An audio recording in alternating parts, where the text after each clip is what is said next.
Hi! இந்த vlog Monday afternoon மேலே எடுத்தது தான்.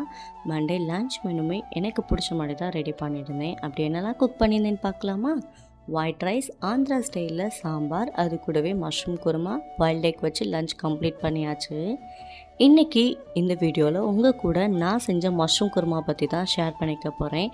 அதோட ரெசிபியுமே டீட்டெயிலாக சொல்கிறேன். கண்டிப்பாக எல்லாருமே ட்ரை பண்ணி பாருங்கள். Mushroom kurma idli, dosa, chapati, white rice எல்லாத்துக்குமே சூட்டபுள் ஆகிற மாதிரி ஒரு குருமா. கண்டிப்பாக ட்ரை பண்ணி பார்த்துட்டு எப்படி வந்துச்சு அப்படின்றத கமெண்ட்ஸில் சொல்லுங்கள். இந்த மாதிரி மோர் வீடியோஸ் பார்க்க நம்ம சேனலை சப்ஸ்கிரைப் பண்ணி வச்சுக்கோங்க. இப்போது மஷ்ரூம் குருமா எப்படி பண்ணுறதுன்னு பார்க்கலாமா? ஒரு மிக்ஸி ஜாரில் 4 பல்லு பூண்டு, 2 துண்டு இஞ்சி, ஒரு மீடியம் சைஸ் வெங்காயம், 2 மீடியம் சைஸ் தக்காளி, கொஞ்சமாக மல்லி, புதினா சேர்த்து நல்லா மையாக அரைச்சி எடுத்துக்கோங்க. பேஸ்ட் வந்து நல்லா மையாக அரைச்சிக்கோங்க. இப்படி இருக்கணும், ரொம்பவே ஸ்மூத்தாக அரைச்சாதான் குருமாவோட டேஸ்ட் இன்னுமே சூப்பராக இருக்கும். இப்போ ஒரு கடாய் எடுத்து வச்சு அதில் 4 டேபிள் ஸ்பூன் அளவுக்கு ஆயில் விட்டுட்டு சாப் பண்ணி வச்சுருந்த மஷ்ரூமும் சேர்த்து அதுக்கு தேவையான உப்பு போட்டு நல்லா வதக்கிக்கோங்க. இப்படி எதுக்கு செய்யணும் அப்படின்னா, மஷ்ரூம்லேருந்து கொஞ்சம் தண்ணி விடும். அந்த தண்ணி வத்துற அளவு நம்ம குக் பண்ணால் கிரேவியோட பதம் வந்து நல்லா கெட்டியாக கிடைக்கும் உங்களுக்கு. அதனால தான் இப்படி மாதிரி பண்ண சொல்கிறேன்.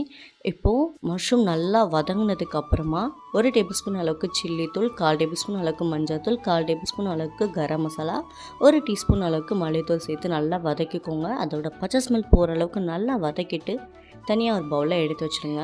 அதே பேனில் 2 டேபிள் ஸ்பூன் அளவுக்கு ஆயில் விட்டுட்டு நீட்டை வாக்கில் நறுக்கின ஆனியன் சேர்த்துட்டு ஆனியன் நல்லா வதங்கினதுக்கு அப்புறமா ஒரு 1/4 டேபிள் ஸ்பூன் அளவுக்கு காஷ்மீரி மிளகாய்த்தூள் சேர்த்துக்கோங்க. காஷ்மீரி மிளகாய்த்தூள் ஆப்ஷனல் தான், உங்களுக்கு வேணும்னா சேர்த்துக்கலாம், இல்லைனா ஸ்கிப் பண்ணிக்கோங்க. வெங்காயத்தோட பச்சை ஸ்மெல் அப்புறம் அந்த காஷ்மீர் மிளகாயத்தோட பச்சை ஸ்மெல் போகிற அளவுக்கு வதக்கிட்டு ஆல்ரெடி அரைச்சி வச்சுருந்த பேஸ்ட்டையும் சேர்த்து எண்ணெய் பிரிஞ்சு வர அளவு குக் பண்ணுங்கள். எண்ணெய் நல்லா பிரிஞ்சு வந்ததுக்கப்புறமா மஷ்ரூமை சேர்த்துட்டு கொஞ்சமாக தண்ணி விட்டு மறுபடியும் ஒரு 10 மினிட்ஸ்க்கு மூடி போட்டு குக் பண்ணுங்கள். இது நல்லா கொதித்து வந்ததுக்கப்புறமா நான் வந்துட்டு ஒரு அரை மூடி தேங்காய் அரைச்சி சேர்த்துருக்கேன். தேங்காய் வந்து குறைப்பாகவே சேர்த்துக்கோங்க, அப்போ தான் குருமா பதத்துக்கு நமக்கு கிடைக்கும். ஃபைனலாக கொத்தமல்லி தூவி இறக்குனீங்களா, என்னோடய ஸ்டைலில் மஷ்ரூம் கிரேவி ரெடி.